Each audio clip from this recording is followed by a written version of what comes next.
was off-putting to him, and he felt like she was gonna get married whether it was him or not. I Now that I agree with. That was a little odd. And are you just gonna get married to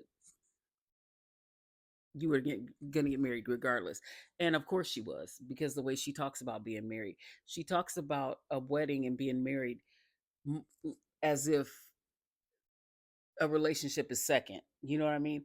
But she's a hopeless romantic, I guess. That's a nice way to put it, I guess. But I don't understand how she couldn't see that he didn't like her, that he wasn't into her. I don't understand that. No matter what he was saying behind closed doors, the way he was with her.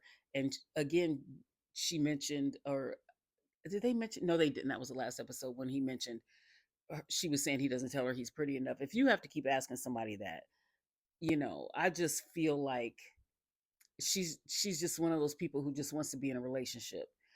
He's not it, girl. You can find somebody for you, because he is not. He looked miserable every time they were together. They may have laughed a couple of times, but and then she said she never met his mom in person, so he was never in. And he did say he's always had doubts. It showed, whether he said it or not, it showed. So then they were sitting there and he said, "Well, I have to go."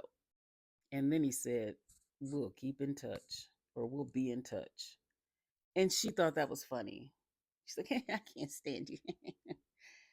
That's not funny, because the whole time I'm thinking this man, the minute he's out the door, he's thinking you're not going to see him again till the reunion, if that. She's still talking about him being the love of her life, and that they're on pause. Now, I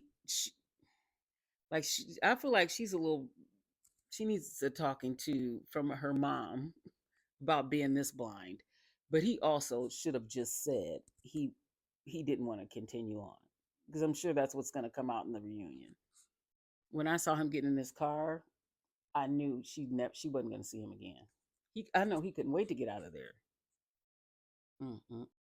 The wedding part, waste of time. Alex and Ashley, she was going on talking about how Alex would be a good father, and then she was crying about it. It just seemed really weird. And she also made the comment that she said there's been talks that I'm not his type. I didn't know they had a conversation that she wasn't his type. I know he said she wasn't to the cameras, but I didn't know they had a conversation. But then she said, I'm expecting him to say no. And I'm like, well, why are you even going through with this? And she said, if and then she was double talking. She was like, is he my person? Is he not my person? And the whole thing was just bizarre. But I got it after they got to the altar, why she was talking the way she was.